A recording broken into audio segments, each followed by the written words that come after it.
Alrighty. Welcome everyone to the 2023 June meeting of CPO1. I'm Virginia Bruce. I'm the chair of CPO1, and Bruce Bartlett is here. He's the vice chair. Bruce, you can turn your camera on. And Jim, we're asking people that aren't currently presenting to keep their cameras turned off, and we will call on you. We always start our meetings with our land acknowledgement.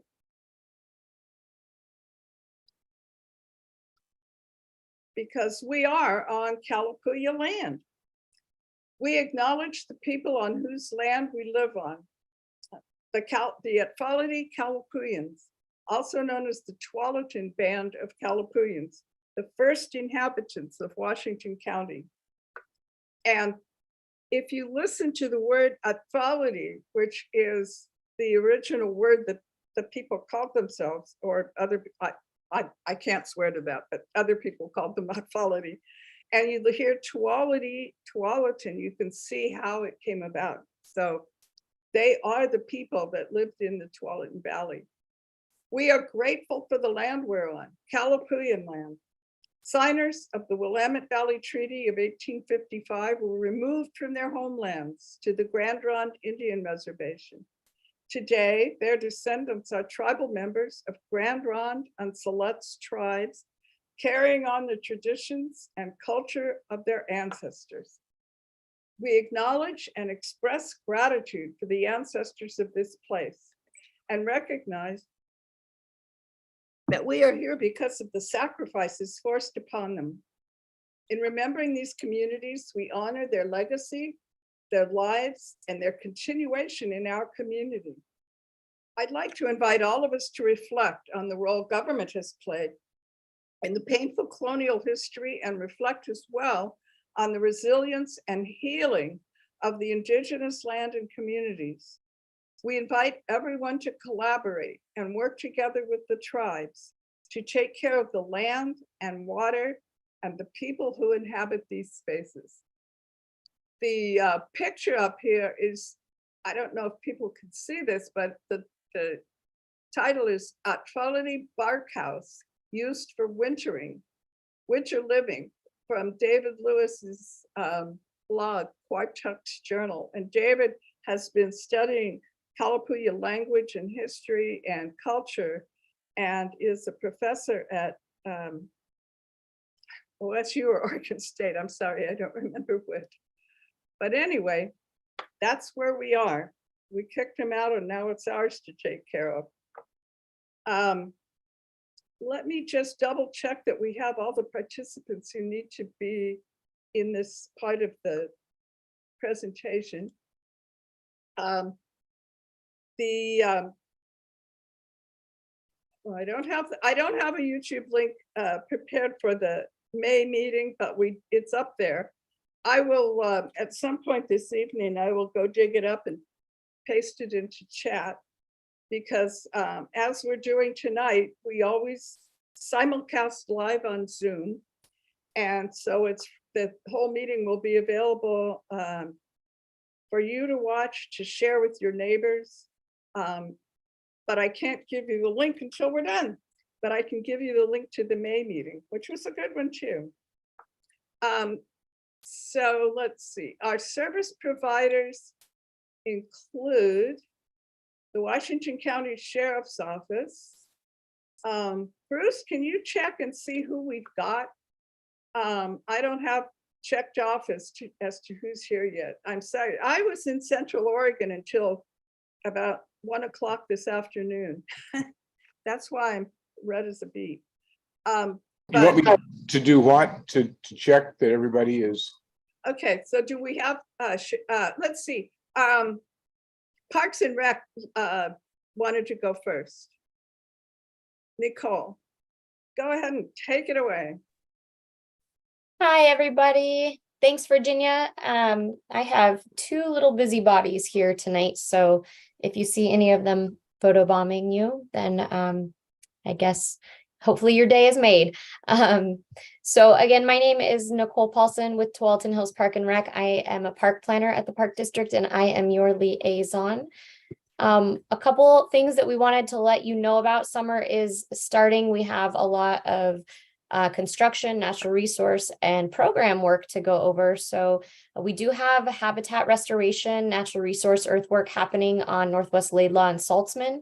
And it's along Bronson Creek. So there may be some dust, minimal impacts, but it's the work's expected to be complete in the fall of 2023, and it's going to enhance and preserve the wetland, stream, and forest habitat in that area.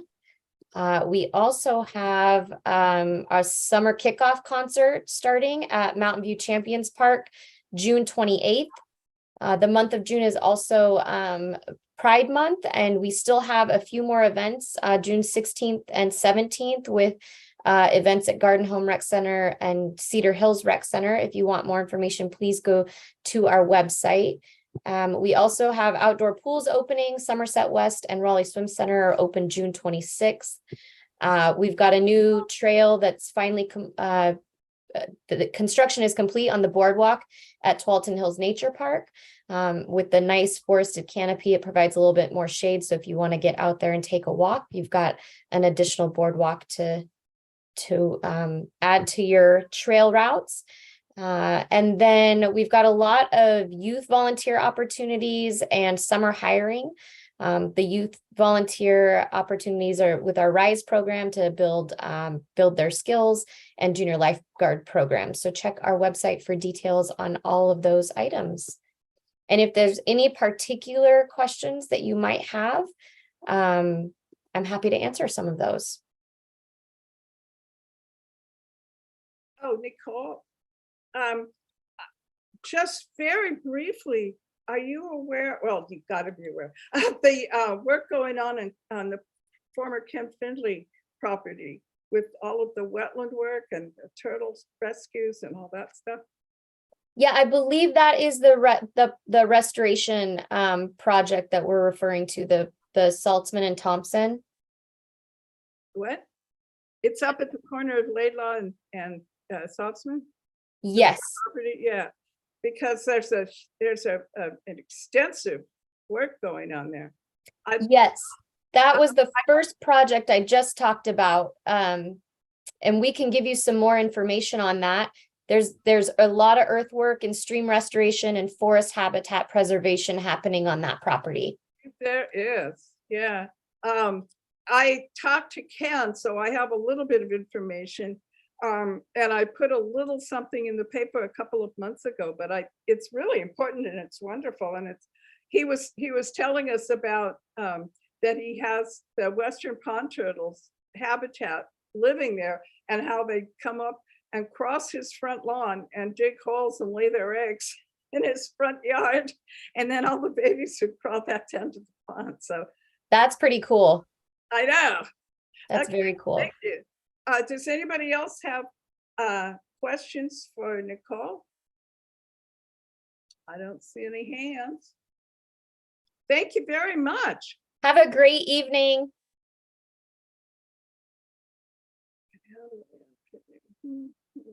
There we go. All right. It looks like we have almost everybody here. I didn't see anybody from Beaverton School District, but I think we have somebody from the sheriff's office. Is that correct? Raise your hand. There you are. Yes, yep. Thank you. Yeah, I'm Tabitha. I'm with the Public Affairs Unit with Washington County Sheriff's Office. We have a few updates.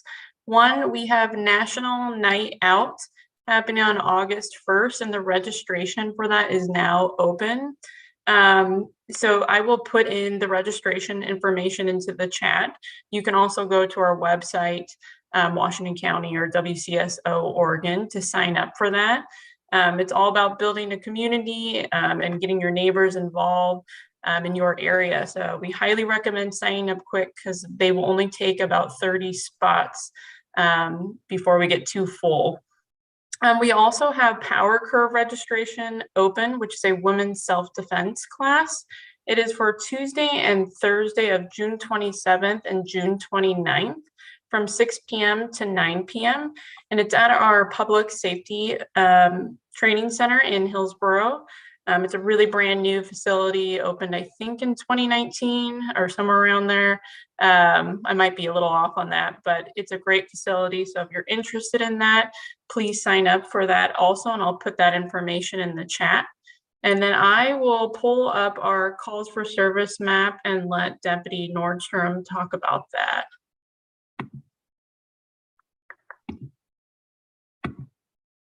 All right.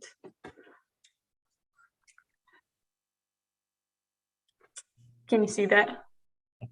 So looking at the map, there's nothing out here that necessarily jumps out at me as indicating anything super new or different than we've kind of been seeing these past months. You know, a lot of the stolen vehicles, especially along Barnes Road there, a lot of those are vehicles that are left unsecured. So the importance of, again, making sure that your vehicles are locked when you're leaving them is going to be key. Aside from kind of the crimes that are pictured here on this map, one thing that I wanted to also mention is with the hot weather coming up, we're getting a lot more calls for service of like animals being left in vehicles, children being left in vehicles, stuff like that. So making sure that we are keeping our pets and kiddos and family members, friends safe and cool, especially with the heat that's going around. So just a reminder to make sure you're taking care of those pets and kiddos.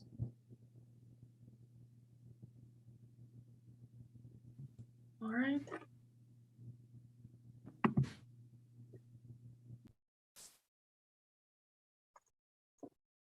All right, I think that is it for us, unless there's any questions.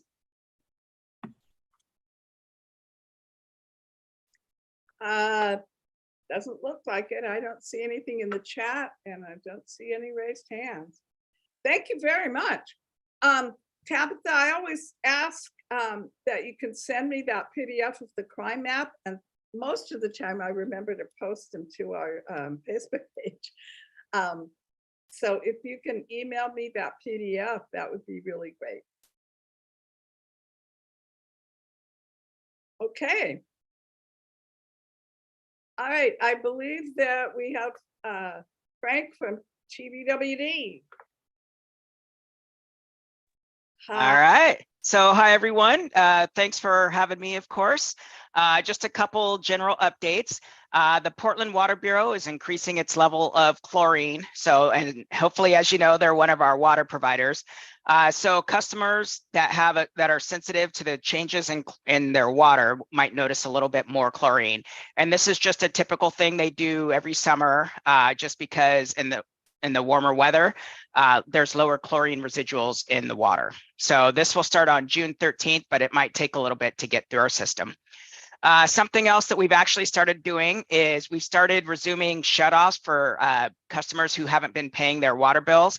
So we actually paused that for a while we installed our new billing software and while it was actually stabilizing. But now that everything is working much better, we are starting to shut off for non-payment. But we do want everybody to know there's help available, and we're not shutting off for people that just contact us. So if you know anybody who's behind on their water bill, just have them talk to us and we can figure something out. We can get help. We can do payment arrangements. There's a lot of things we can do, but we just have to hear from them at first. And so we're making numerous attempts to contact everybody that's on our shutoff list. And then something else that is that's going on is the project to replace the Viewmont pump station at Barnes Road and Viewmont is going to be delayed to contractor availability. So the project did not receive any bids from any contractors this year, but there was significant interest in the work for next year. So we're just putting it off for a little bit. And there's a lot of specialized equipment for this. So those are the things that are going on with the Tualatin Valley Water District. Does anybody have any questions? And I just realized that my background is flipped. Sorry about that. I will get that fixed. Let's see, I'm not seeing any hands. Thank you very much for coming and giving us that update.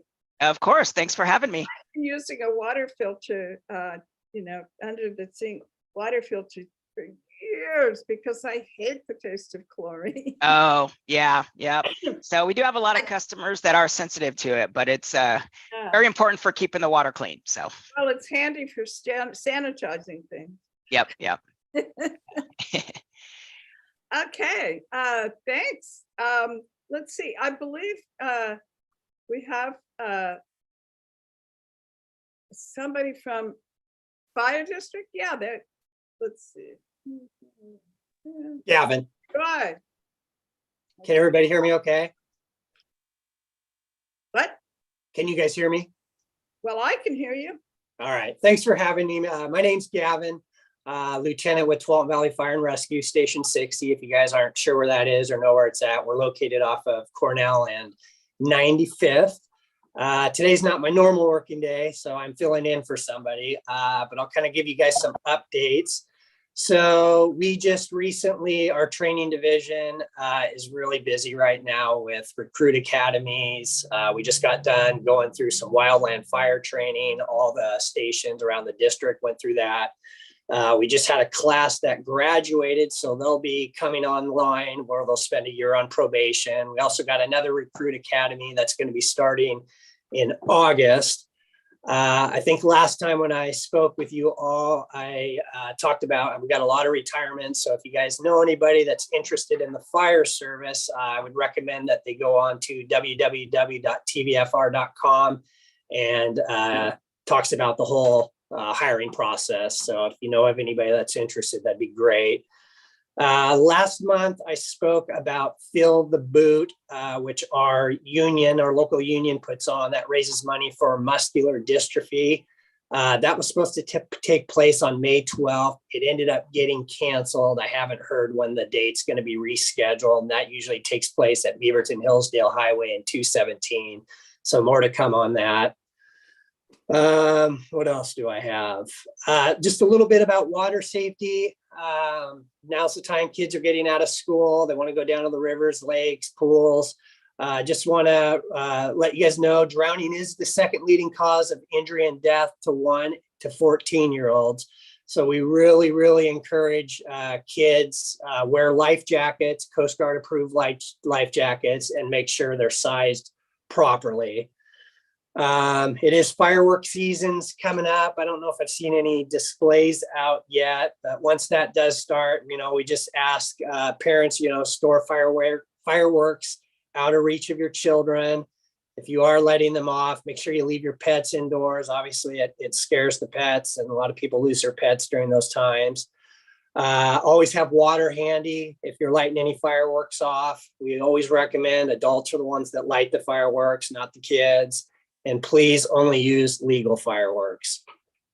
Also, it's that time of year, everybody's doing a little barbecuing outside with the nice weather. Just some kind of pointers on that. Please don't store your barbecues next to structures or under structures. Never leave your barbecue unattended. If you guys are using charcoal barbecues, believe it or not, we see this a lot where people think the coals are cold. They end up putting them in a paper bag. They set them on their deck. Next thing you know, you got a big house fire or apartment fire. So please store those in metal buckets with water to make sure they're fully out. We're also going on an increase in bark dust calls, bark dust fires, we call them. A lot of these are caused by cigarettes, people discarding their cigarettes in the bark dust. So we just ask if you do smoke, please don't throw your cigarettes in the bark dust. What else? Also, window safety for kids. We just ask that you have locks on your windows. Don't place anything under windows where kids can get up. Make sure their windows stay locked. Believe it or not, a lot of kids can find their ways up to these windows, push on the screen, and then they fall out. So just be cautious of that. Other than that, anybody have any questions for me? This isn't a question, but it's definitely, we're in fire season as far as I'm concerned. And last year, there was a lot near me that had been cleared for development, but it had just been sort of abandoned at that stage. Uh-huh. Um, it was way overgrown with grass and it had all gotten dry. And I knew it was a fire hazard. And I reported it to the Washington County report a problem page. And they sent out one of their code enforcement people like 2 days later, which is pretty fast action. Yeah, absolutely. Code enforcement. And 2 or 3 days after that, it was all mowed. So I'm, I think it's up to all of us to try to keep an eye out. You guys can't be everywhere. Yeah, absolutely. Yeah, you bring up a Situation. really good point. And I think I spoke last time when I spoke with you all. We recommend, try to clear things away from your house, keep the brush down, cut your grass, make sure you don't have any debris in your gutters, because all those things, embers get in your gutters, can start the house on fire. And then if anybody lives like down long driveways, we would ask that, especially if we have to get a big engine in there, if you can cut away any of the low hanging trees, bushes, just so we have a good area that we can get into. And then we also have, we ask that you have a sign that's very visible for us for those long driveways, because sometimes when we can't see them at night. So if you know of anybody that needs one of those signs, I have a phone number that I can get to them so you can get those. I used to have one when I Oh, lived good.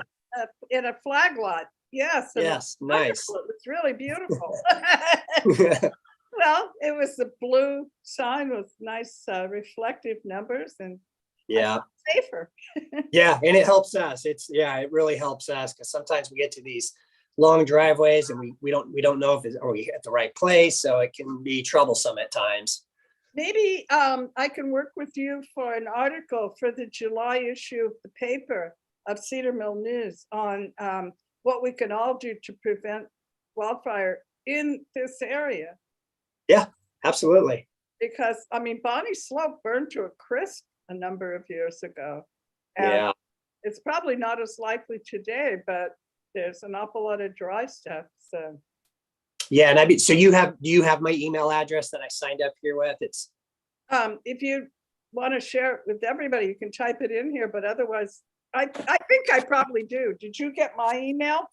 I'm sure I have it. How do I type it? I'll have your email. How about I'll just forward it to you? I'll forward them on my email. Send me an email. We'll take it from there. Thank you. Perfect. Thank you. Great, because people think that our service districts and agencies can provide all kinds of services, but we wouldn't like the kind of taxes we'd have to pay to have guys everywhere. So we all have to be the eyes and ears and absolutely speakers getting on those websites. Yeah. Thank you very much. All righty. Do we have any more service providers? I think we've run the gamut here. Let me know. Anybody else?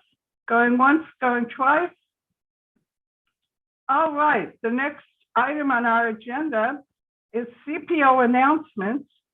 I don't really have much. As I mentioned before the meeting started, I've been in Central Oregon for 3 days, which is where I got my lovely sunburn, and just got home. So I'm trying to think what announcements we've got. Well, just to briefly mention that OEICE, which is the parent organization, Office of oh my God, my mind goes blank. Bruce, jump in here. OEICE is the Office of Equity, Inclusion, and Community Engagement. Thank you. I'm fried. It's okay. Anyway, they made a presentation to the board at a work session about their plan for the future of the CPO system. And the board, and especially Catherine Harrington, said, whoa, we're not ready. And OEICE said, are you guys ready to pass this? And the board said, not yet. So they're going to resume all of that in August. And in the meantime, Latricia Tillman, who was the general manager of OEICE, has submitted her resignation, which is going to take effect sometime in July. I'm sorry, I don't remember the date. So everything is sort of thrown back into limbo. But we're planning to soldier on no matter what. CPO won forever. Bruce, do you have any CPO announcements? Well, the one that we might want to do is remind people of the Cedar Mill Cider Festival coming up in September, just to. Sure. That's community news. And we'll then the have other, a CPO booth. the other is we canceled Community- the Oh, August and meeting. the community club. Oh, yeah, there you go. Okay, so when we had a bunch of folks come together around a Cedar Mill Christmas tree, we formed the Cedar Mill Community Club. And if you go to Facebook and search for Cedar Mill Community Club, you'll find it there. And then there's also a sign up for our email list. And we're intending to get busy on a number of different things, including just trash pickup in our downtown area, more events, and helping me with some events. We had our first meeting. I'm gonna round back up when I've got all the details. I'm sorry, you guys. I'm still just in Central Oregon, but I'll paste some stuff in the chat because it's, we're not a city. Cedar Hills, Cedar Mill, all of our urban unincorporated areas are not cities, and the county doesn't provide social life, events, all the things that a lot of people are used to having from cities. So I've been doing my best, but I'm getting old, and I want to rope a bunch more people into the effort because it's going to be a better community if more people are involved. So it's going strong. It's getting underway.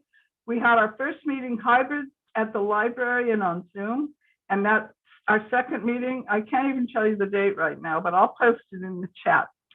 Any other questions? Then I think we will move along to any announcements from the audience, panelists? Panelists or attendees. Does anybody have anything that you want all 21 of us to know about? Raise your hand. No, I'm not seeing anything. And it is time. Oh my goodness, are we on schedule or what? Good heavens. So the next item on our agenda is Mark Dane from Mark Dane Planning.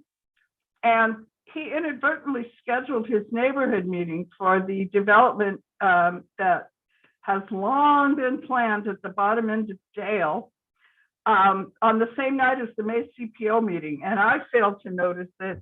And by the time I did, it was too late to reschedule.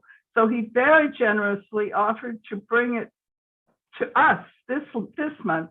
It has a relevance for the topic that we're working on, which is the SNR and natural resources and so forth.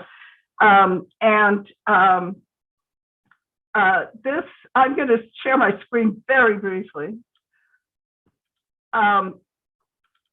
This is a crazy map that I got off the Metro. Actually, I'm going to stop that screen share and do a different one. Okay, so this is a map on Metro, and I will copy the link that talks about Title 13 habitat conservation areas. And when you zoom in, as I did, on the Dale Street development, this is what you see. And no, it isn't Peyronie's disease. it is showing the lot that's in question and the habitat value. And it says that part of it is on low habitat value and part of it is on moderate habitat value. That isn't necessarily what, that isn't necessarily what Washington County planners or the developers are taking into account, but I think we should let him tell you about it. Mark, do you want to go ahead and turn your camera on? Hi, good evening. Thank you. No problem. I want to make sure that everybody gets an opportunity to see what we're proposing.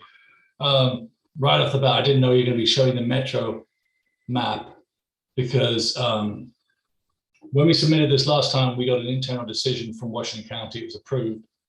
Then it was appealed on the basis of the metro map. But metro did not have jurisdiction. This is Washington County. Washington County has the jurisdiction. We follow that. And then he came back and he appealed it to the hearings officer, and he lost that. Then it got appealed to Luba, and he lost that. What I'm saying was this property has been run through the mill, and I want to be very, very clear by Washington County staff, by the hearings officer, by Luba. This was seen to be under Washington County jurisdiction, and the metro map is a guideline to ensure that the jurisdictions require a review. For example, Clean Water Services require a general review of any property within 200 feet of any potential creek or any wetland. This basically is indicative, so you have to take a look. If it's got any blue on it anywhere, you have to go out to the site, you have to look, and you have to do an on-the-ground survey. The on-the-ground survey determines where the edge of the wetland is, where the edge of the resource is. And that is done by an environmental scientist. It is surveyed on the ground by the surveyor. The environmental scientist then takes it to Clean Water Services, who confirm it. The environmental scientist then takes it to Division of State Lands and the Corps of Engineers, and they confirm the determination and the delineation. We've just had the wetland scientists go back out there. So I want to be very, very clear who has jurisdiction, who doesn't, how it's done, how it's measured, how it's delineated, and how it's surveyed.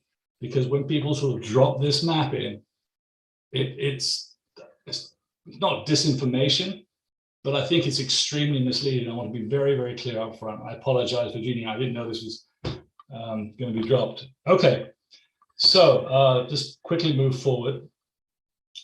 So we initially, what I'm going to do actually, if you can share the screen with me. So what I'm going to do is I'm going to share this now. Okay. Can you see my screen? You need to put your volume back on, Virginia. Yes. Yes. Okay, okay, great. I just want to make sure. Okay. So we sent out this letter for a neighborhood meeting, which we had on Tuesday, May 9th. And this is for the property located at 560 Northwest Dale, 0.62 acres. The interesting thing is this is zoned transit-oriented residential 24 to 40. This was designed for multi-level, multi-family development. And I say that because what we proposed was at the bottom end of the possible density. So we submitted this forward and we submitted those plans. And I'm just going to go through with you. These are the neighborhood that we submitted it out to. As you can see, about 120 letters went out. This basically, this is the meeting that we had. All the minutes are available. They're available on audio file and on video file. We also put out the meeting notice as well. We've also done the affidavits.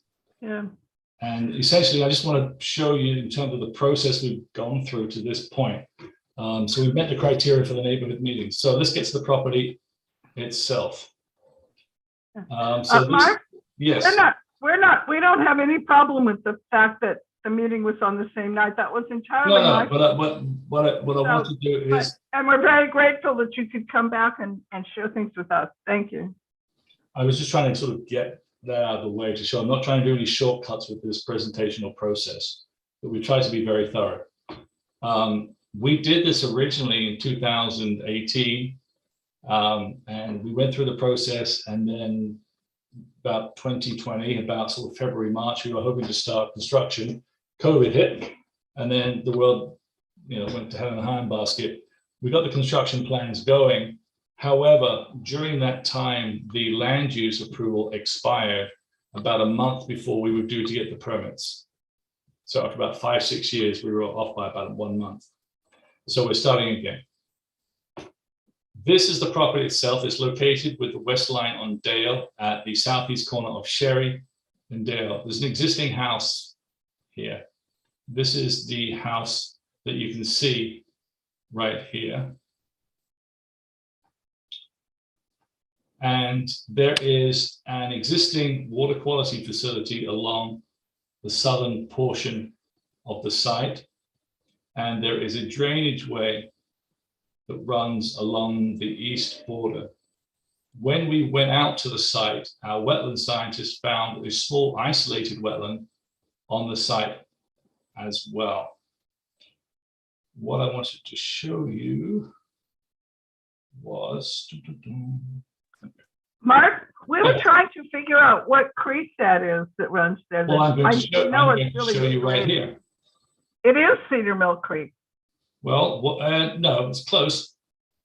So this is great. This is the Washington County Goal 5, and our property is down here. Can you see my? Yeah. Can So you zoom in a little more? Here, yes, sure, absolutely. The actual creek you're talking about. Here's the one tributary of the creek, and here's the other tributary of the creek. So the creek is actually here, and it crosses down, coming down through here, and it crosses through the park and then goes onto the Nike complex. Yep. Our property is located over here. That's a great map. Yeah, this is the Washington County map. This is their comprehensive plan and their resource map. So this is what is used by Washington County to make that determination. The Metro map is to indicate that there may be a drainage way and you have to check it. That's what that map is about. Right. Okay. And I sense from the county, you're going to explain where we're at in the process of remapping, I guess. Yes. I hope you can stick around. Oh, I will be. So this is the proposal. So what we have here is a proposed private street along the north side of the property. And then we have 7 townhomes here.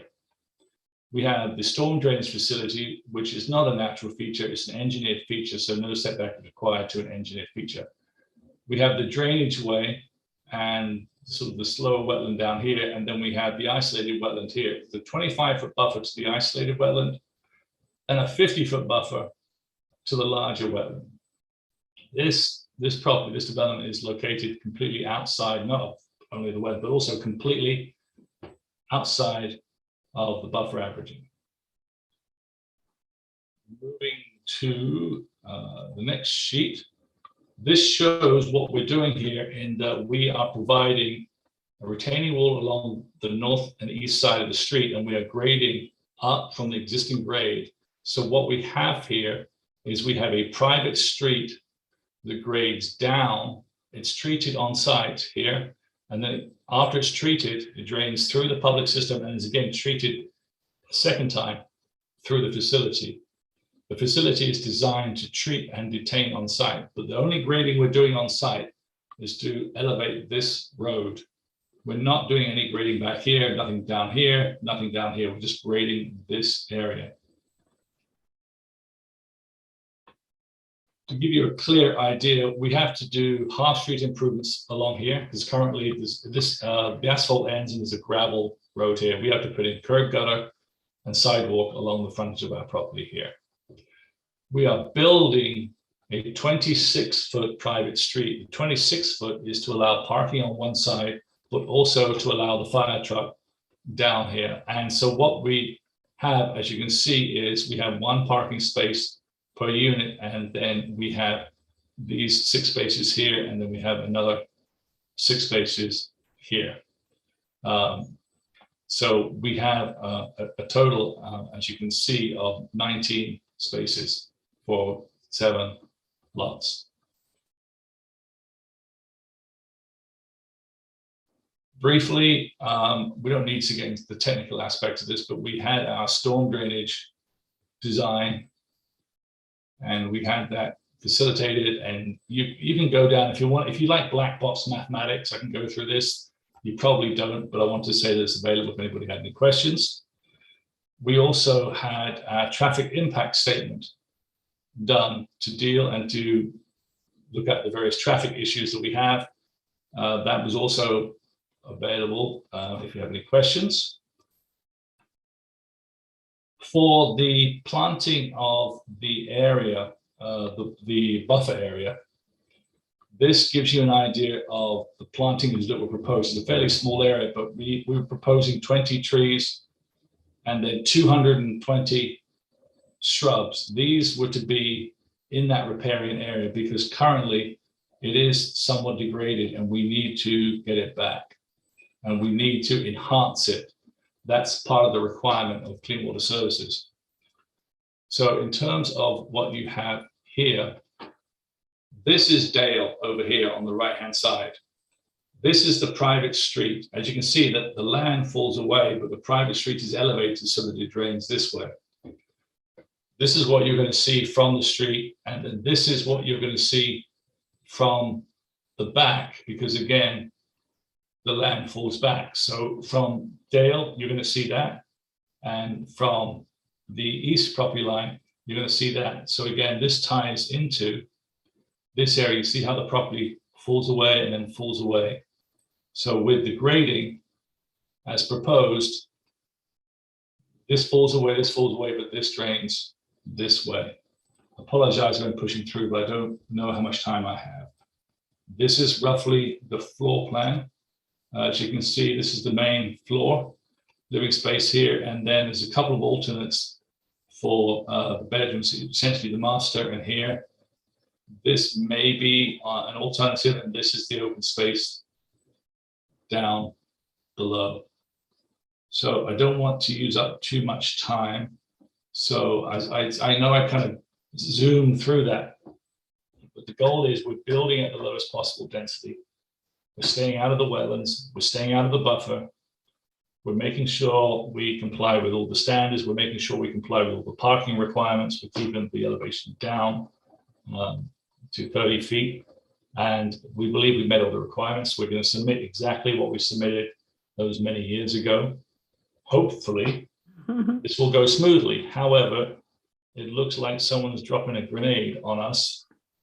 And I'm not quite sure how it's going to impact us, because we do have a habitat along the east property line, but we're not going into it and we're staying out of the buffer. So the habitat is not a wildlife habitat on the plan. And the drainage way, where we had to do a 422 and 421 compliance is along the east property line. There was a wetland on the property, but again, we're not disturbing the wetland. So if we stay out of the wetland and stay out of the buffer, I'm hoping this is not applicable, because what I read was if you have, let's say, a 10-acre piece and then the corner has a little bit of green on it, you can't develop or do anything with this because there's an argument over this. What I'm saying is there may be an argument about whether you can encroach or what you can do with that drainage way, but we're staying out of it. We're not touching it. We're not encroaching into it. We're out of it. So I do not want to be slowed down by someone putting a tripwire, not for us, but for someone else. And then we get held up again and have to go through this process again. And Mark, I understand your frustration. But it's fine. I mean, the good thing is at this point, certainly with Multnomah County, because they've had a loss in population that is growing faster every year, they're losing their tax base and they're losing their ability to maintain their city. So problems they had are exacerbating. And everybody's looking at San Francisco, which has now fallen into the technical term of a doom spiral, where people are leaving the city and leaving the area quickly enough. They can't get the taxes to maintain services, so services go down, so more people leave, so taxes go down, so it keeps going. And I think at this point, people are realizing you have to let houses get built sometime, somewhere. And if people comply with the rules and comply with the standards, I understand neighbors nobody wants anything built in their backyard, ever. Yeah. Actually, I have a question. Yeah, I'll answer questions. I'm sorry, go ahead. My right hearing aid isn't working, so I can't swear that I heard exactly everything you said. Are these 4-story townhouses? Is that right? When you measure from the basement in the back, Right. and if you include the roof.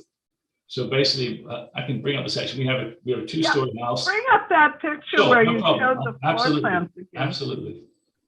Thanks. So, here we go. So Now, my understanding basically is that Cedar Mill Creek in that area has been so badly degraded over the years. it's terrible.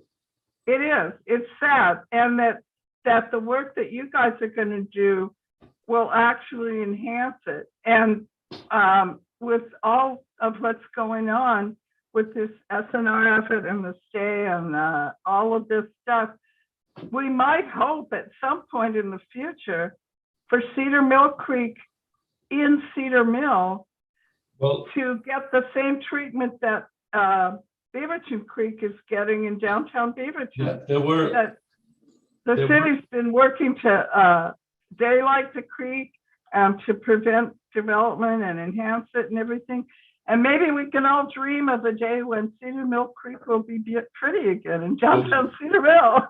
There were two main issues. Initially, the River Tualatin was being too sluggish, going too sluggish, and we weren't able to protect the salmon in it. So there was a policy before Clean Water Services was called, it was called Unified Sewerage Agency, USA. The policy at that time was to treat the water, but not detain the water, to flush the water into the Tualatin, to move it, to lower the temperature to protect the salmon. Unfortunately, that increases turbidity. And at the time, and still to this day, the most damage and the greatest amount of damage was done by Clean Water Services, because they laid all their sanitary trunk lines for the entire west side along the creek beds.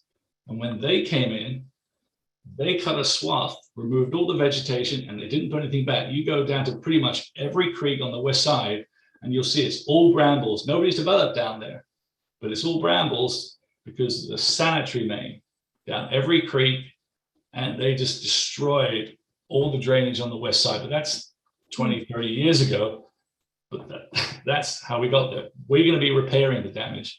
We're getting rid of the lawn. We're going to be repairing the repairing buffer. We're staying out of the wetland. We're detaining as well as treating the water. So we're doing everything we can to take damaged property and degraded property and make it better. Yeah. So can we see that? Absolutely. The floor plan. So what and you explain have. it again. So. Okay. Can you see that? No. Okay. 1 second. Okay. There we go. Okay. Yeah. So. Yeah. Perfect. So what you have is this is the elevation you see from the street. Okay. It's a 2-story home here, and you can see there's the roof in there. So from the back, you have over here, you have these two, and you have this inside the roof in the back. And then here, where the property is graded down, here and here you go, but over here you have a basement in this one over here. So you can see this end unit down at the end This is basically the west. This is the west facade. This is the east facade. This is the south facade looking north, and this is the north facade looking south. So from the street, you see this, and you see this. And this is overlooking the water quality facility, and this is overlooking the drainage. So, and you can sort of get a better idea here in terms of the type of facades we're trying to put in. Sort of a pseudo English Tudor style, similar to a number of projects in Forest Park. So there's one parking space under the second floor. Okay. Is that a parking? So no, there's no parking. No, I'll show I'm you. sorry. No, that's fine. Let me show you the footprint. This is the ground floor. Right. Okay. This is the floor above. This is the area inside the roof. And on the last unit, down at the end, there's this basement for that particular one. We're not even sure whether there's going to be a plan where it's going to be finished, but we were just looking at potential square footage. So you've got this space here, the bedrooms here, and then basically we were looking at an office space and then something along here.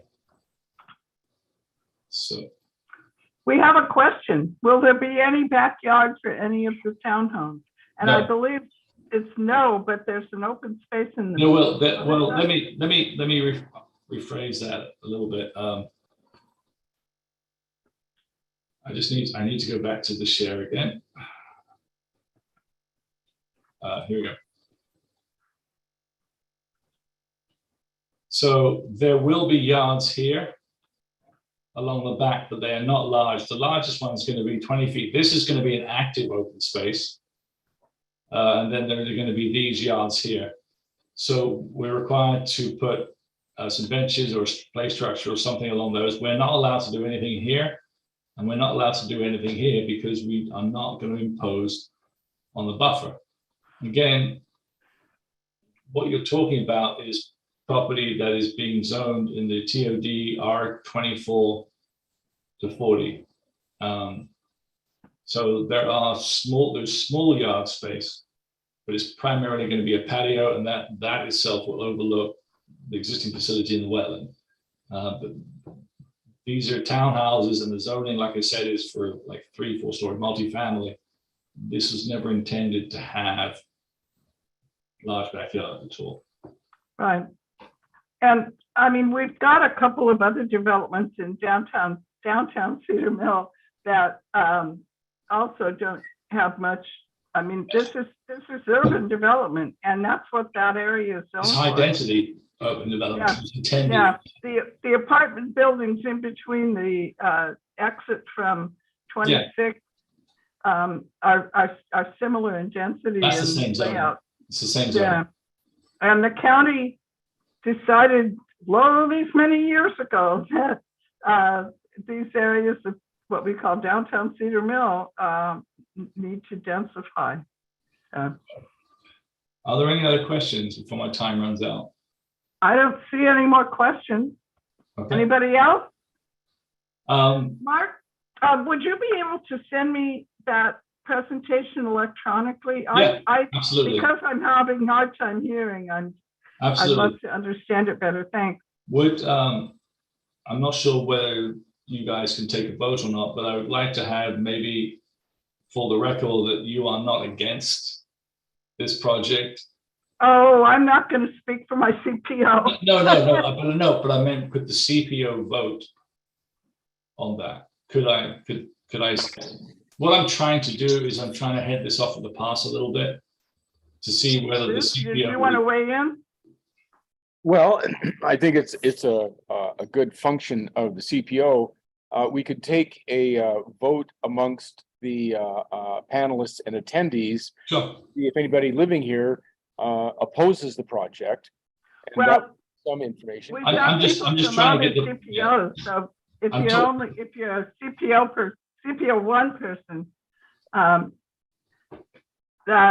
could do a poll. I was looking maybe if the board members could make a determination. What I'm trying to do is sort of prepare. Well, you know, honestly, I don't feel comfortable doing this right here on the Okay. spot. No I problem. can send out an email to our members that are signed up on our email list, and I can certainly let people weigh in. No, that's fine. I just, whenever I go before a board of people, because you guys do this all the time, so you Yeah. have a better understanding of the rules and the laws, and you can tell whether somebody, what they're doing. You are the representatives. Yeah, You'll I see- guess that raises the question, are you anticipating pushback from the county? I meant, no, not from the county. I'm anticipating pushback from one person. Yeah, and I bet I know who that is. Yep.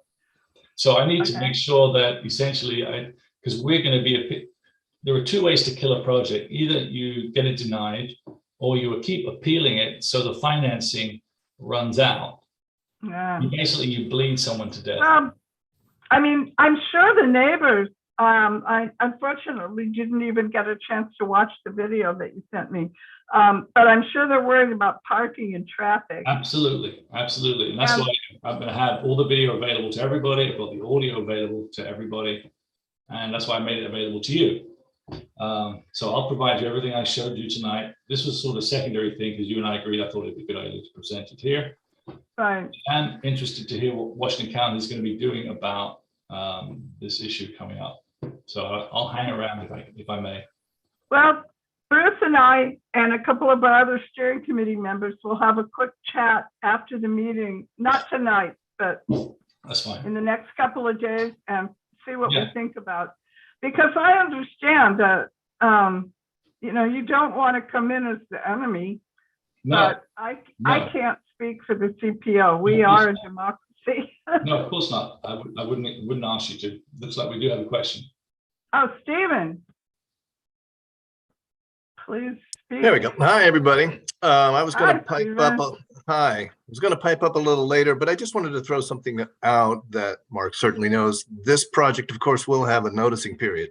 So, and we haven't reached that stage yet. So I just wanted to note that we're early in on this project and that there's plenty of opportunity to revisit. That's all. Yes. See you soon. Great. Well, with that, I want to thank you very much for coming.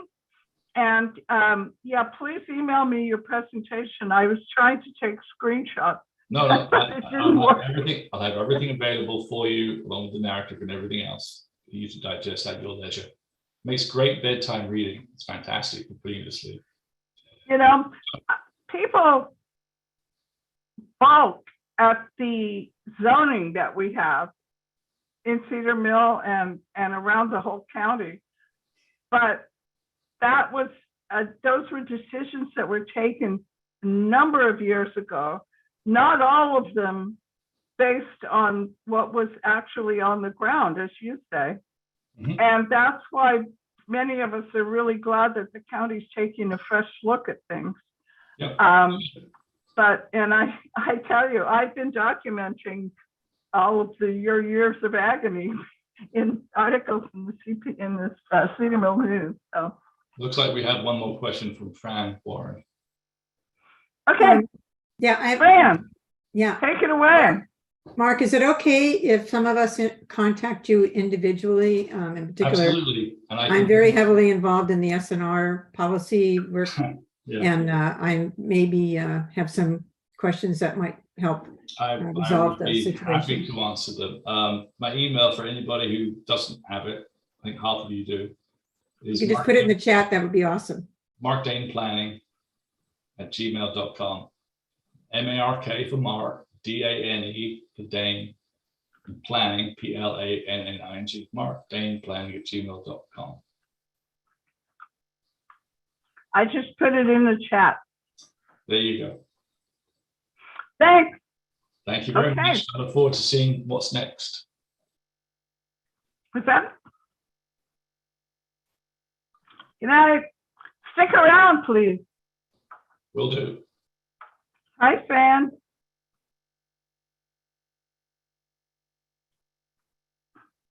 Right, my turn. Sorry about that. So my name is Teresa? Fran. I'm sorry. We've got a plan here. Yeah, Okay. can you hear me? Can you hear me? Yes. Fran, where'd you Okay. go? All right. So my name is Fran Warren, and I have been a full-time volunteer for Washington County community for 25 plus years. And I focused on significant natural resources, protecting our environment for humans and wildlife. And Do you want to start your video, Fran, or would you? oh yeah, you you don't want to see me, but here we go. Thank you. You're pretty cute. I've been very busy all day with the King City scenario. You look great. So I've been very involved with on the State Citizen Involvement Advisory Committee, as well as a member of the Technical Advisory Committee for the Washington County Limited Goal 5 project, which you'll probably hear about later today. So I'm inviting any of you in the community to contact me for any further questions if you have SNR information to share, and you can see my email in the chat. I've been reviewing and commenting on the Washington County significant natural resource policies through its many iterations with Washington County, as also with Beaverton. And I probably could recite much of it in my sleep. We're very grateful to our land use and transportation managers for their involvement tonight to give us the current facts. Please feel free to share this information with your neighbors to help them better understand how we got to where we are today and where they can obtain accurate, timely information for themselves. One last note, I learned a great deal from a book called Planning Paradise. It provides a great overview of Oregon land use laws and how they came to be as voted on by the Oregon voting public. This book helped me better understand the constraints that govern our legislators and planners. I'll put that information in the chat as well. So now I turn the informative session over to the presenters.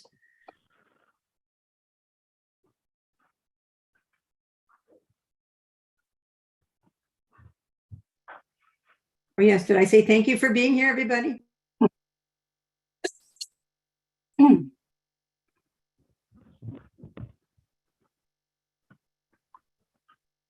And Virginia, I'm not able to start my video, so I don't know if I'm sorry, I had to step away for a moment. Teresa, we're not quite ready for you. Okay, alrighty.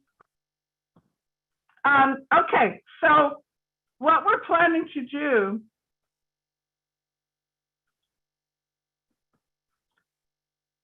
Teresa, could you turn off your thing? My video is not on. I don't know why. Okay. All right. I'm sorry. What we're planning to do, we had Fran introduce the topic. We're going to go way back in history to the very beginning of this effort. And Jill Warren and Jim Long were there. And so was Fran. But Jill has agreed to tell the story of how they came to be fighting, I guess, to be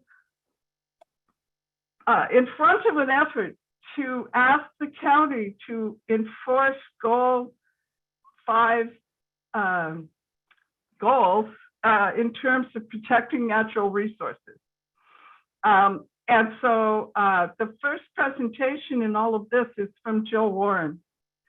So, Jill, there you are. Good evening, everybody. Thank you for having me. And I guess to start off, we started this about 6 years ago, and I live in Metzger, which is over by Metzger Park, and we live in a watershed. And so there's Ash Creek that runs into Fano Creek that goes into the Tualatin River. We get a lot of rain, and so it is, you know, a water resource. So when there was an application for development just right across the street from my house, I learned and I knew that it was a 2.5 acre significant natural resource, or SNR. And so I said, wait a minute, that's not buildable land because it is protected by state law Goal 5. And SNRs are not designated as buildable land. And so I just want to tip my hat to CPO 4M, because that's how I heard about the application that was there, which is just a formality of our CPO, where we always review development applications in the area. And so that's where I heard about it. And Jim Long knew somebody who knew someone who knew Ken Dobson, who was the attorney. And he is very pro natural resource. And so I hired Ken Dobson to represent me at the Board of Appeals at LUBA. So we took the application over to LUBA, and LUBA agreed with us that it is not buildable land. And in the meantime, while that was pending, it was not, there was no development allowed. Well, that expired. And when that expired, that allowed the development. And that was the protocol for resources. If they're being challenged, then there's an injunction for a period of time, but then that injunction will expire, which allows for development after that. So after that happened, now we have construction going on over there. And Jim Long's got pictures of critters, that raccoons and skunks, and we have a lot of birds, and it's just black-tailed deer teeming with wildlife. And so now they're gone, and the houses are being built.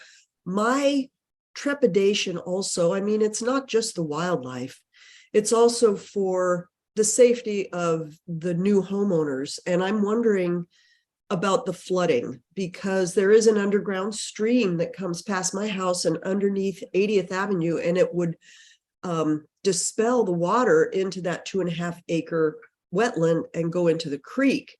And I'm concerned about water damage in the rainy season, because as you know, it does rain a lot here. So hopefully, you know, they'll be able to obtain insurance. But after that, we kept hearing about these applications for development, and Ken Dobson agreed to challenge them as we progressed. And so that's kind of been the history of what's been going on. It is state law, Goal 5.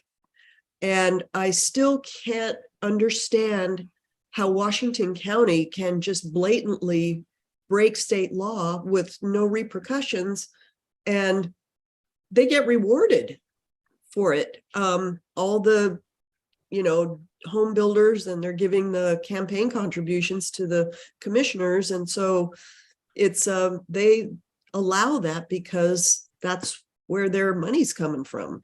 So that's the system. And I'm very grateful for state law Goal 5 that we do have these SNRs that have been identified.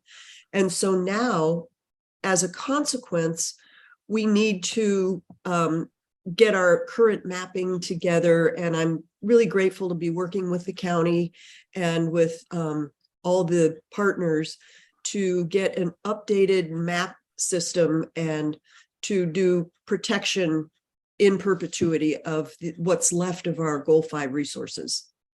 So that's basically it. Does anybody have any questions? Wow, thank you. Wonderful. Come on, people, ask some questions. Is all this perfectly clear? Well, okay. Jim has something to add, I believe. Yeah. Jim, jump in. Okay, I'd like to do a screen share. You can do it. Okay, I can do it. So I'm going to go here and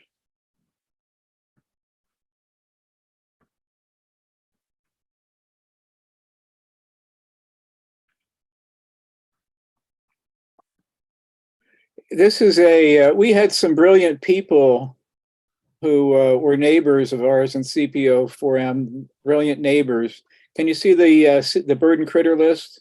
Yes. Yeah, scroll up.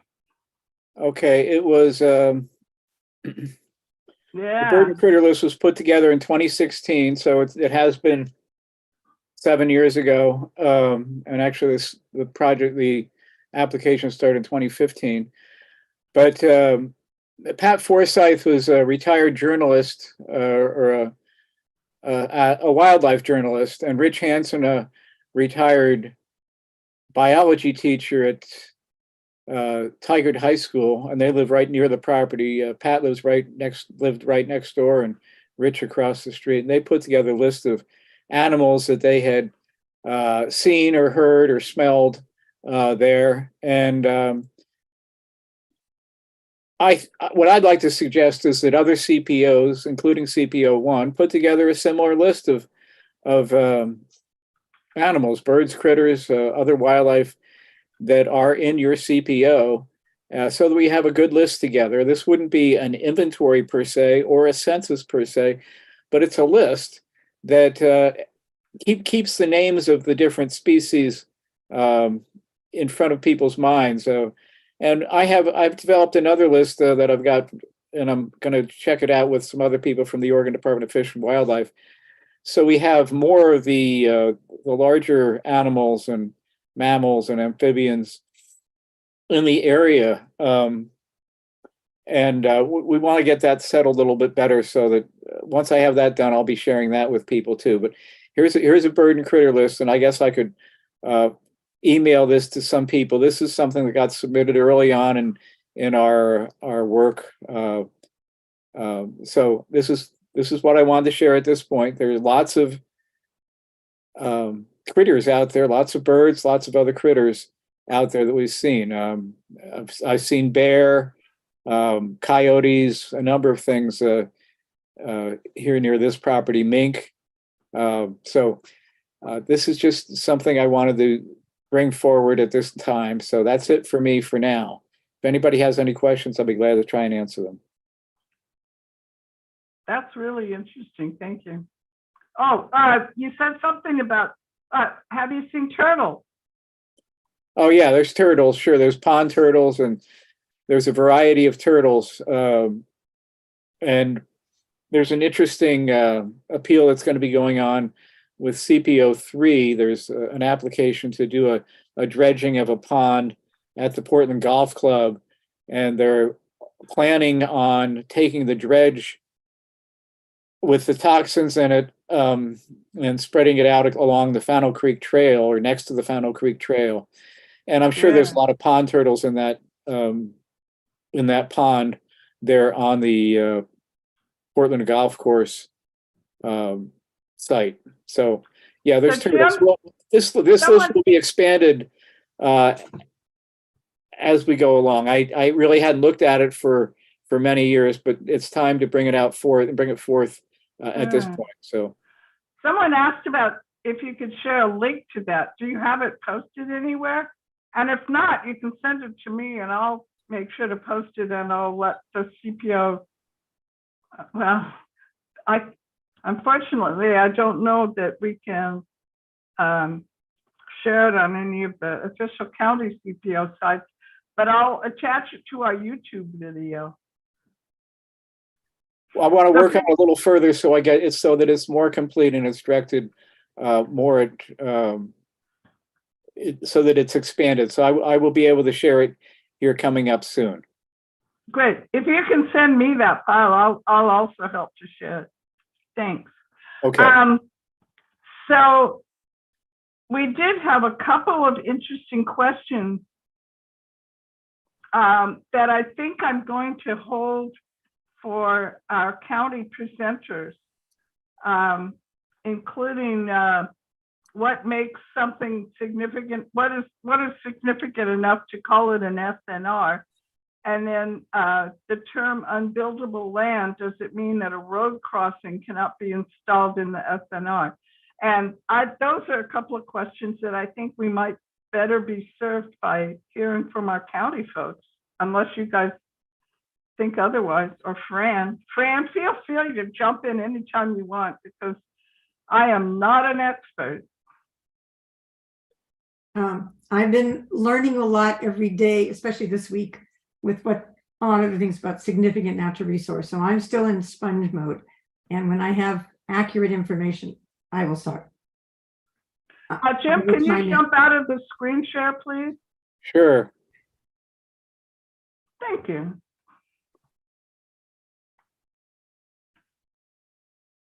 I couldn't hear what you said, Pam. I have been in heavy duty learning mode this past week with a whole bunch of new stuff about conservation easements. And I will, when I have accurate information, then I will respond. But right now, I'm just in listening mode and learning.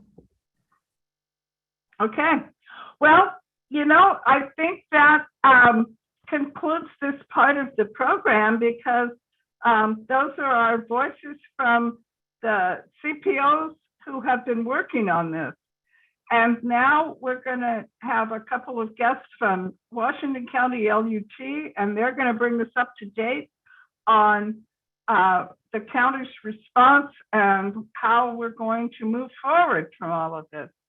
So Teresa and Stephen, if you want to go ahead and start your cameras, and I will. It says I still can't.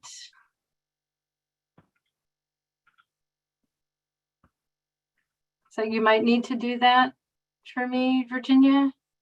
I'm sorry, what? Ah, there we go. Now. There we go. Okay, great. You have the power. I have the power. Thanks, Virginia. Okay. And thank you, CPO Thank members. you so much for coming, by the way. We really appreciate your time. And we've all been, well, not all of us, but all of the people that have been following the SNRF that have been waiting with bated breath to see where we're at and where we're going. Great, thanks. So thanks, Virginia, and thanks, Fran and others. So I'm Teresa Cherniak. I'm the principal planner for community planning.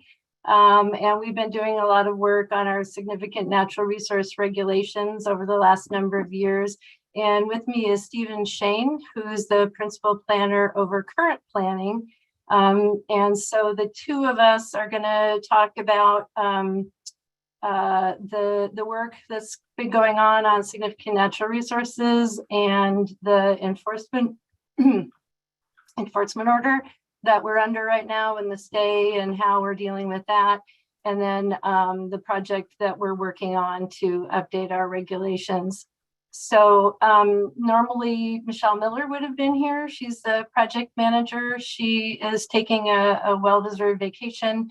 So hopefully I can answer questions, but there may be some that I can't, but know that we'll follow up on any that I can't do. So I'm going to share my screen. And if you can let me know, has it come up as a PowerPoint? Mm-hmm. Great. Good. Great. So we were asked to talk about what the county is doing on development applications under that enforcement order in the state, and then to talk about that work that we're doing. So just to set the stage a little bit, and Jill talked about this a little bit. So statewide land use planning goal 5, it's about Jim, did you? Okay. Natural resources, scenic and historic areas and open spaces requires governments to identify and protect significant natural resource areas. It somewhat addresses exactly what the resources are. It doesn't 100% do that. There are administrative rules that lay out the processes and procedures and some of the details about those resources and standards and such in the Oregon administrative rules. So the county did, we were actually an early adopter, and back in the 1980s, we did do an inventory, a pretty extensive inventory, and adopted policies and regulations. The state did acknowledge those, and so we did have an acknowledged Goal 5 program. There were changes in 2017 to state law that are the things that ended up causing a lot of problems. It expanded the requirements for land use regulations to be clear and objective to apply to all housing, not just needed housing, and on all land, not just buildable land. And I know there was a question we can get back to about buildable land. So what we have on the books right now, we have a comprehensive framework plan for the urban area.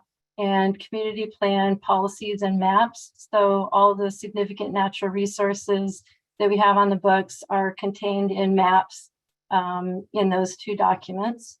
And then based on the resources that have been identified, there are some regulations that protect, preserve, or mitigate impacts to natural resources.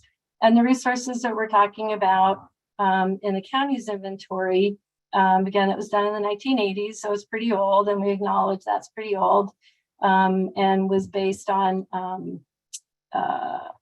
mapping abilities at that time. We didn't have GIS, we didn't have all of the kind of resources that we have now.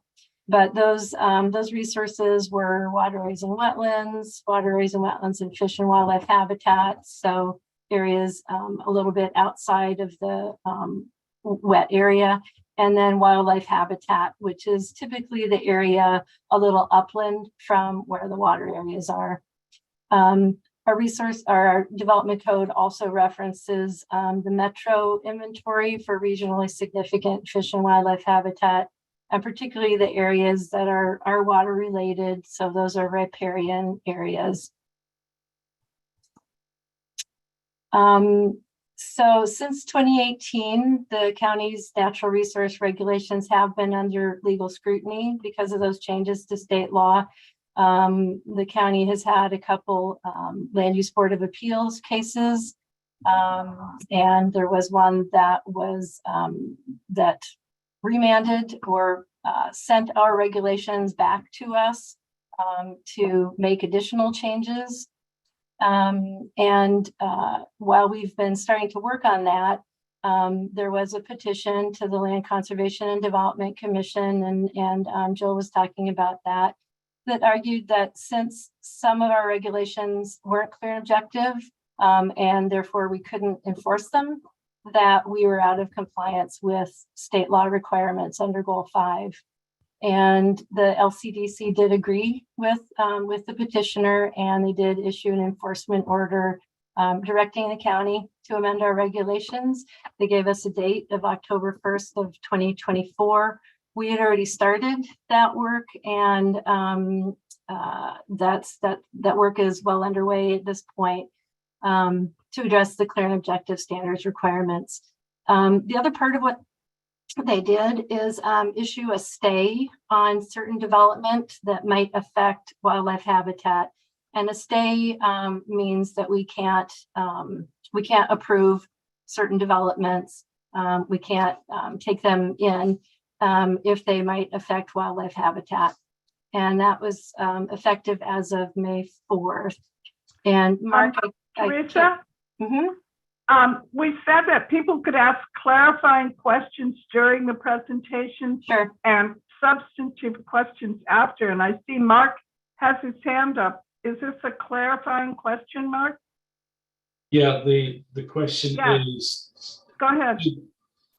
The question is simply whether the wildlife habitat is inclusive of both the stream corridor habitat, which is riparian, but still habitat, as opposed to the tree canopy habitat, which is identified in light green and dark green, as opposed to light blue and dark blue. So does wildlife habitat mean the green, or does it mean the green and the blue in terms of the it means the green. It just means the green.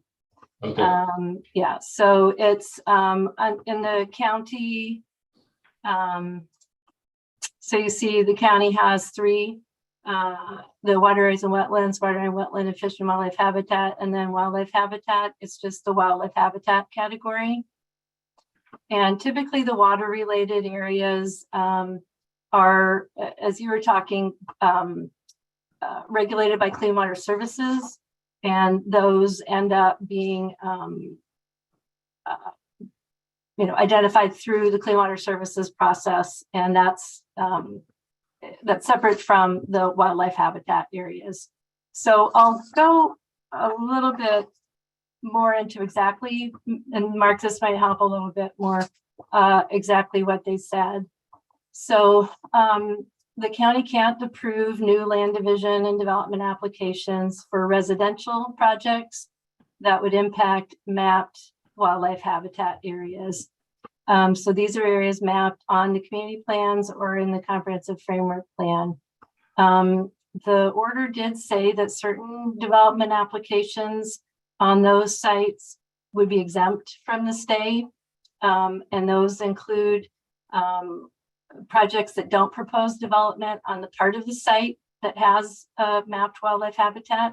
So if you're staying completely out of that mapped area, a project could go forward. If you have an existing dwelling on the property and you're not going beyond that, you could move forward. If you're proposing a new dwelling on a lot that was created after our natural resources went into effect, or sorry, natural resource regulations went into effect, and that was in 1983. As long as you're not changing the original approval, then you would be able to move forward. And the idea from the state there is that if you went through the process with our regulations, then that would have been considered already, and there might have been mitigation or something like that, so that those projects can move forward. And then if there's non-residential development, so if it's a commercial project or industrial or anything like that, that could move forward. And then the stay will be in place until we develop our new regulations. And that's expected by October 1st of next year. So Mark, did that help clarify? I appreciate you saying that. Thank you. The other question I had was, now they've set a precedent with the stay here in Washington County, the next logical step would be, in my opinion, that they would basically take this and challenge the city of Beaverton for the same reasons. All of the jurisdictions have the same problem, all of them. So I'm wondering now whether they've set any other lawsuits or whether this is going to sort of lead a domino theory since they've got this stay currently. Do you know anything about that?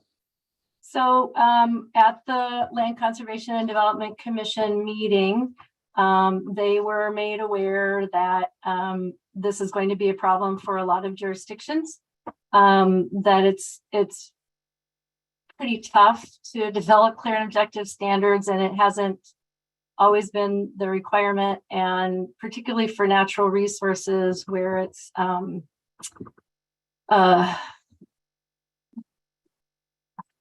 there are different situations on different lots, and it's not always easy to come up with clear and objective standards that can apply to everyone equally in the same way. So the state is aware now more, and I think probably more community members and more developers are aware that this is likely an issue with other regulations. We have heard from other jurisdictions that there have been more lawsuits on clear and objective standards. So yeah, it could be happening more. More regulations could be challenged after this. Bruce, did you want to weigh in on something? Gretchen has her Well, hand up. no, I was just going to underscore my feeling that this will impact a variety of jurisdictions' development codes. So we'll see. Gretchen, is this a clarifying question, or is it something to wait until we're all done with the presentation? You can unmute. I'm sorry. Mea culpa. In my next life, I will never make that mistake. Okay. Teresa, I'm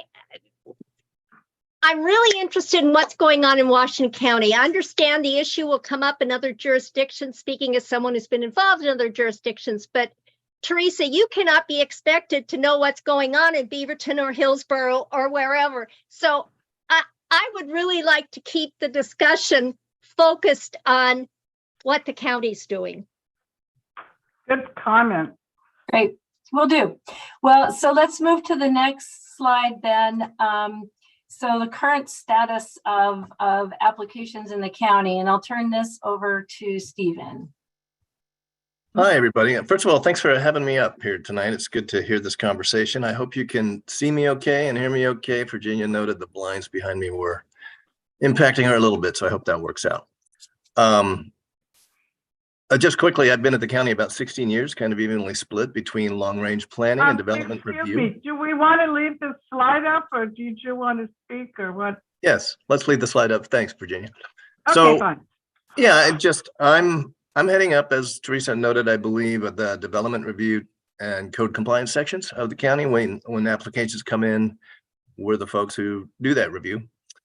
Mostly tonight, I'm in support of Teresa. You know, what the work to be done is mostly policy related, but I'm here for questions and answers if I have them. Anyway, but I did want to note just quickly what's going on with applications that are in. When DLCD was discussing what to do about the current enforcement order, it was, I think, fairly well known in the community, and nobody really knew at the county what that would look like in terms of applications coming in, trying to get in the door, if you will. And we did not see an onslaught of applications trying to get in. We had 2 currently residential land applications in the queue right now, and only one of those up in CPO 6 has wildlife habitat on it. That application is currently incomplete and frankly quite a ways off from being complete. There's quite a lot to do on that site. And since May 4th, we have had, not only have we not had any applications submitted to the county or attempt at an application at the county, but I've queried my staff recently, and we haven't even really heard that many people pushing to do that or even asking that many questions about the enforcement order and the particulars of that relative to development. So it's been interesting, I think, how quiet, frankly, it's been on the development review side since the enforcement order has gone out. As the last point notes, there's only been one inquiry that Teresa and I could find about the wildlife habitat and how to on the process in general, wildlife habitat and the enforcement order. That's not to say there might not be 1 or 2 that might have come on a phone line that I'm not aware of personally, but again, just to reiterate, the volume or the quantity of comments has been quite minimal so far. So not much more to contribute, but I'm sure there'll be questions. I'm here. Teresa? Thanks. It looks like Mark has some questions or has a question. Very briefly, Stephen, I'm sorry. The middle housing quadplex is going in with an incomplete application. Mm-hmm. Obviously middle housing is supposed to be a type 1. The whole point was that it wouldn't get embroiled into type 2s or get appealed or go through any other form of review. The whole point was to speed up the entire process for the entire state. Mm-hmm. Looks like this is going to basically hit the brakes on one of the first projects going through middle housing. Hopefully it doesn't provide a precedent. Would you be able to email me that application once it's accepted as complete? I just want to see what's going on there, because I'm looking at the fact I'm meeting with some City of Portland staff and a few other staff from other places, and if middle housing gets killed right out the gate, it's a big issue. Right. This is supposed to solve the problem for the state, and if this trips up at the right at the beginning, then this not good. Anyway, I'm sorry to interrupt, but if you could email that to me, because that's a major issue. Thank you. Yes, Mark, I can make a note of doing that. What Mark's referring to, the development that I noted earlier, is a middle housing application. This is not the evening, I don't think, for a discussion on middle housing and all the possibilities of how that might play out. But I think, as some of us might know, some of us on the panelists and the attendees, middle housing is, you might say, another option for residential development that's quite unique throughout the state due to legislative action. So I would just think we could table that. Certainly we could get to questions on that. Feel free to, I meant to tell you what, I'll put my contact in the chat. And certainly if there's questions related to middle housing, here to answer those. And Teresa's very versed in that as well, of course, too. And so Virginia, I see you coming up. So we have a bunch more slides about what we're doing now. So this wasn't the end of the presentation. So I'll just move forward with the presentation then. So what we're doing right now is what we're calling a focused look at fish and wildlife habitat. It's our limited Goal 5 program update. Fran is on our technical advisory committee, and so she's well aware of what we're doing. And so I'm going to talk about what we're doing to fix the problem of our standards not being clear and objective. But it's also to look at the fact that we have a very old inventory, and what can we do to help with that, to make that more up to date. So Goal 5 has a very clear process under the state rules, and the state rules are in Division 23 of the Oregon Administrative Rules. So that's that Division 23 there. So the Goal 5 process starts with the inventory. Then you assess the impacts that there might be from land uses that could conflict with the resources, and you decide whether to allow, limit, or prohibit those uses. And then you develop your Goal 5 program, and that program includes plan amendments and land use regulations that lay out what's allowed for development and what's not within natural resource areas. Those have to be clear and objective, and that's where we've been tripped up. So our process is starting at not at the point of collecting all new information or assessing the quality of that information. That was done both in the 80s and then in the early 2000s by Metro. And so what we're doing is using both of those earlier inventories, and then starting from that point to determine if things have changed, whether development has happened, whether we have new information that says that these areas continue to be significant or maybe aren't significant. So this is where our consultants are starting, and we do have a consultant team that's working with us that includes MIG, which used to be Angelo Planning on the planning side, and then David Evans and Associates, DEA, on the environmental and geographic information system side. So they're starting at this stage, and then we'll go into the next two steps. So this just says it in words what I just talked about: the inventory update, doing a GIS analysis of those. Then we'll do this, what's called economic, social, environmental, and energy analysis, and then develop the Goal 5 program. So where we're going, we expect to update our inventory, building on their existing inventories and available maps. We're focusing mostly on the wildlife habitat, but we will be merging the county's water-related resources and Metro's riparian resources. And it looks like Metro's riparian maps are much better than our old maps. And so for the most part, our maps will probably end up looking mostly like Metro's. And then on the wildlife habitat, we'll be merging the two and then doing an analysis. And we'll be then looking at our policies. We'll have similar kind of policy, similar policies to what we have now, but the details will be much different. So here's the schedule. We started back in winter of, so we started in January, which is winter. And then right now we're in the inventory process that will go through the summer and slightly into the fall.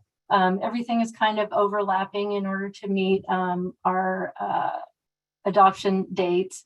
So the analysis will start this summer and go through the winter. And then we'll be developing the program or the regulations. And we expect hearings to start actually, so we expect to file our ordinances by early April of next year.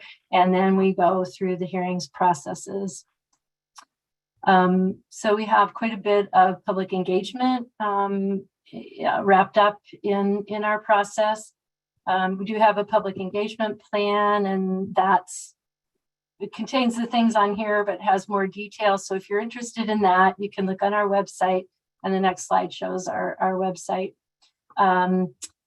We've done some early stakeholder outreach. So we did meet with the CCI Significant Natural Resources Committee. We met with some CPOs and now meeting with you. So any information that we take in will fold into the process. We do have a technical advisory committee, and I mentioned that Fran is on that, as well as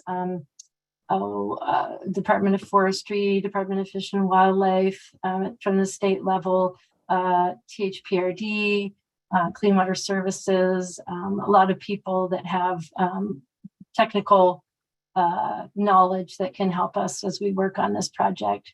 And then we'll be involving our planning commission through the whole process. The two members of the planning commission are on the technical advisory committee. We've started to do a number of community events. So we've been out to the Cedar Mill Farmers Market, and we went to Dia de los Niños. We'll be at other farmers markets and community events throughout the summer.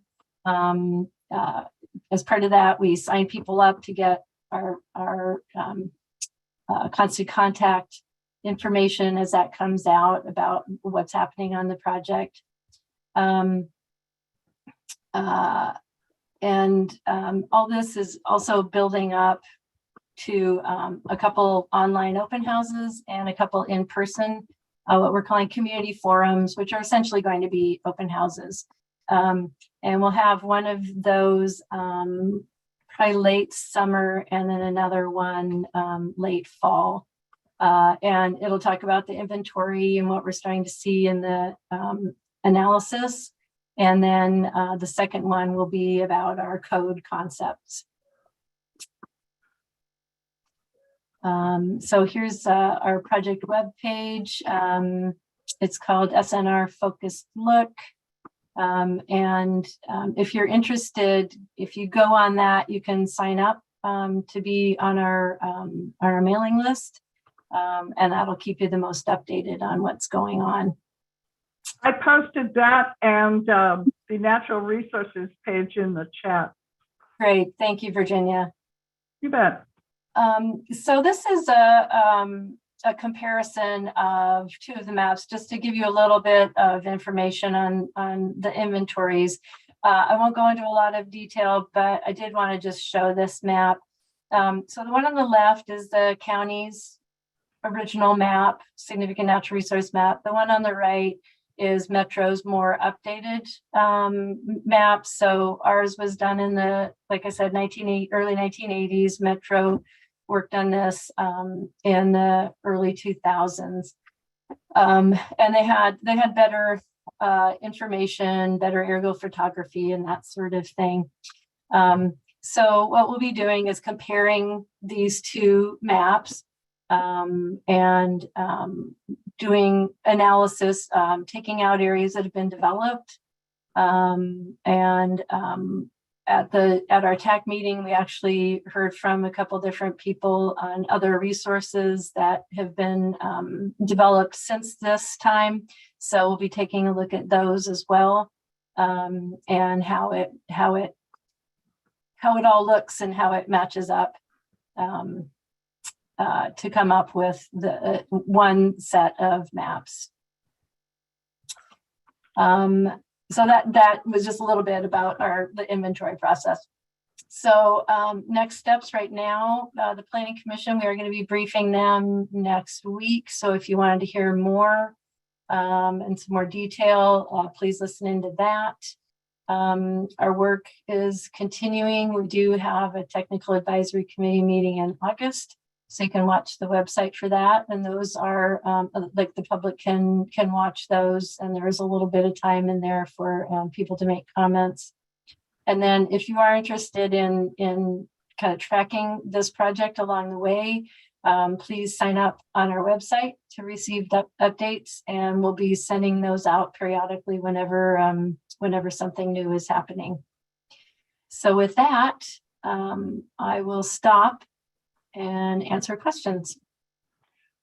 We did have a couple of questions from our audience, and again, I apologize. One of my hearing aids isn't working, so if you already answered this, fine, but it's a really good foundational question. What makes something significant enough to be designated as an SNR? And that's a super technical question that I probably can't answer, and we'll need Michelle to answer that.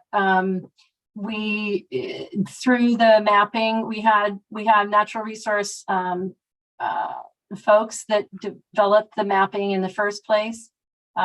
Looking, a lot of it ended up being where the water resources are, and riparian areas are those kind of treed areas with understory plants that support a lot of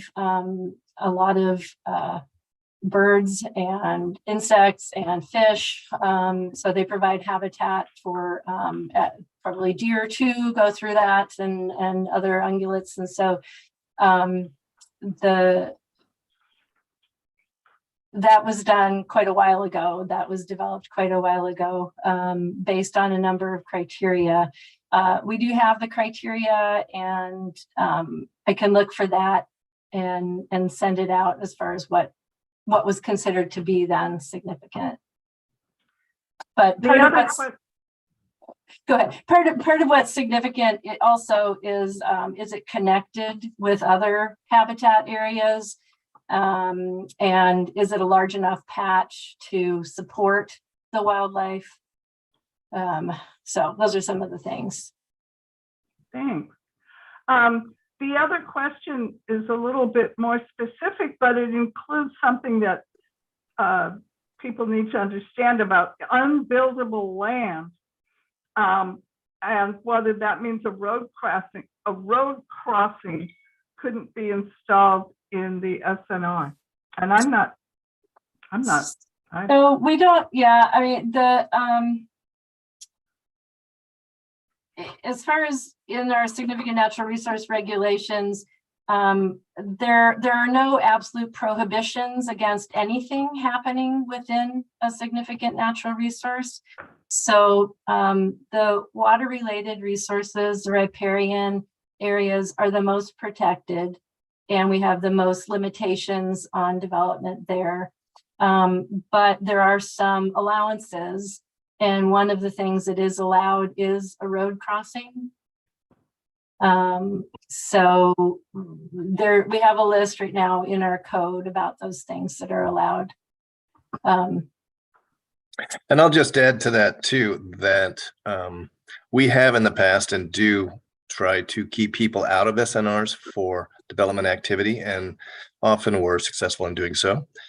But the point really is that every situation is different, every site is different, and some sites are constrained due to topography or other features that might require a road, access road, to go across an SNR. And in that case, they can, and we mitigate to the, we mitigate to try to rectify that a little bit. So we do, but we do try to keep out of those areas when we can, if there's other options. Victoria was asking how to join the list, but I believe you said that was on the SNR focused page, or the okay. So it looks like, Virginia, you posted that, so that's great. That's how you would do that. The focus of this work right now is on the urban unincorporated area. Right. And so Victoria is also asking about Helvetia, North Plains area. So that hasn't been our focus to date. We will be looking at the area outside of the urban growth boundary, but we're not looking at that yet. But there are natural resources designated in those areas. Well, I think everybody has a lot to learn about all this, and I'm rather glad that it's a lengthy process, because I think as we all follow along, we'll all know a little bit more about our environment. CPO1 certainly wants to stay in the loop, and I know with Fran is on our steering committee, and so she's going to keep us informed for sure, and I appreciate her. And I appreciate everybody that's been involved in this. Yes, Jim? Yeah, I have 3 questions. I guess I'll take them one at a time. During our appeals 6-7 years ago, we heard that in the 1980s, the maps were made with crayons. And which weren't very precise. How are the maps going to be done at this point? I don't know who said that about crayons, Jim. They weren't. But I think what they were saying is that they were done with less precise information than what we have now. So we didn't have as good aerial photos. We didn't have things like LiDAR or better GIS tools. So the metro information, which was done in the 2000s, what we're finding is that that's more accurate, particularly for the water related areas. And so that's what we'll be focused on using is the metro information for the particularly water related areas. Okay, my next question is, will these codes affect the many lands in Washington County that are outside the urban growth boundary? So our regulations do apply outside the urban growth boundary. And so we will be addressing areas outside the UGB in our work. At this point, we haven't looked at redoing or updating the inventory in those areas. Thank you. And my third question is, will you be developing the habitat assessment guidelines before you set out your ordinance? So these would be the assessment guidelines that the developers use and their consultants to assess the habitat and the wildlife in a particular area for development. Mm-hmm. So if we do it that way, if we continue to do it that same way, and it's not guaranteed that that's how we would approach it, but if we did, yeah, we would do the guidelines along with the regulations, and they would be considered in the same way and through the same process. So the Land Use Board of Appeals told us if we're going to do guidelines, we need to do it as an ordinance, and we need to do it in the same way. So yes, if we do it, we will do it that way. Thank you. Yes. Again, thank you very much for being here tonight. I'm usually very objective about, or at least I try to be objective about all my comments, but one is that I've been very impressed that LUT and Michelle pulled together an incredible technical advisory committee. Ted Labby from Urban Green Spaces Institute is also on that, as well as like 2 representatives from LCDC and 2 representatives from ODF, et cetera. And I've already been in communication with a number of them. So this is a great advisory committee, and I'm hoping that it will be integrated in the end result. The other thing that I heard, and this is my subjective comment, when I attended the first technical advisory committee, I heard the word confusing a lot during that meeting from the LCDC and various other things between the metro maps, Title 13, all these different things that Washington County and other jurisdictions have to deal with. And so you're going to hear me pushing back to the state to say, how do we get some more clear and objective and consistent definitions so that municipalities, county and regional areas are all playing with the same deck of regulations and definitions. Because if everybody's inventing their own, it's probably that leads to a lot of this not being clear and objective. And my third comment is just for your own knowledge. I lived on Cooper Mountain for 35 years, as many people know. There's a lot of SNR up there. A lot of it is mapped and a lot of it is not mapped. I was very fortunate to have Brian Martin, the planner from Beaverton, actually walk a site with me. And he said, whoa, this doesn't show up on any maps. And it had, you know, all kinds of groundwater and 25 acres of contiguous forest for habitat and for wildlife. And it was right near the Cooper Mountain Nature Park and down to the Tualatin River.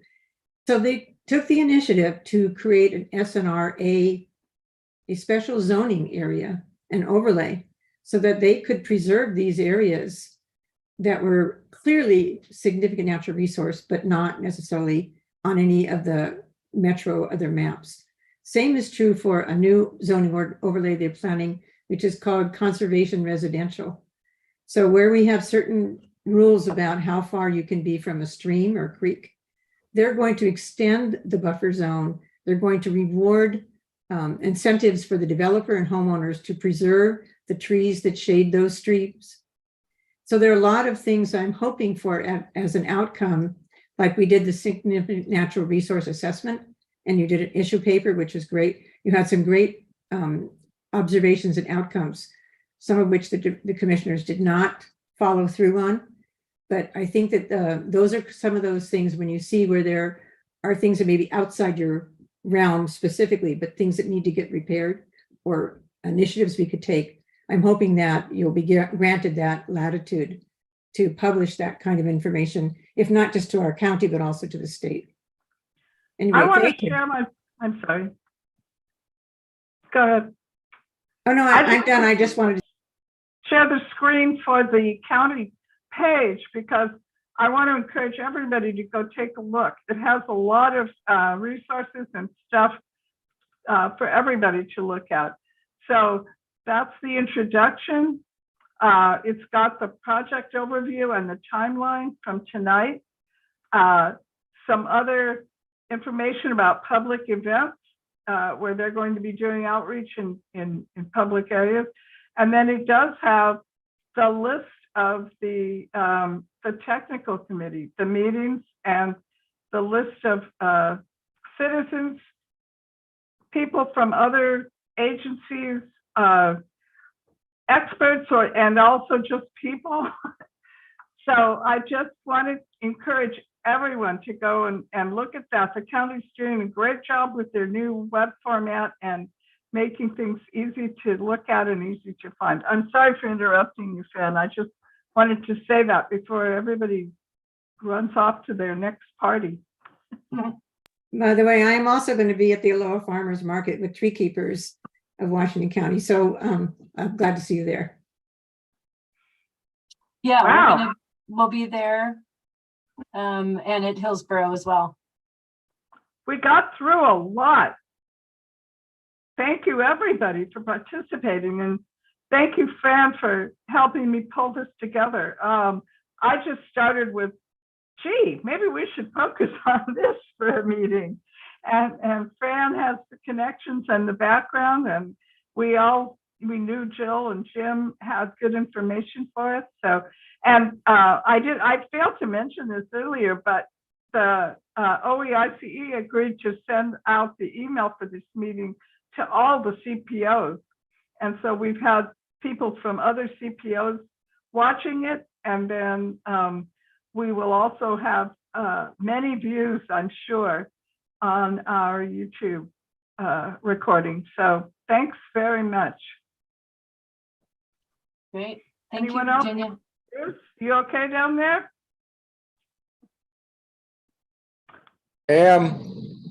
Things are just fine. Everybody's leaving me alone. All right. Well, with that, we're going to end it on time. My goodness. Thanks, everyone. I will the big whip. Thanks. Thanks, everybody, for attending. And I will, the link to the YouTube recording will be on the county CPO1 webpage. I know I can promise that. I can't promise anything else.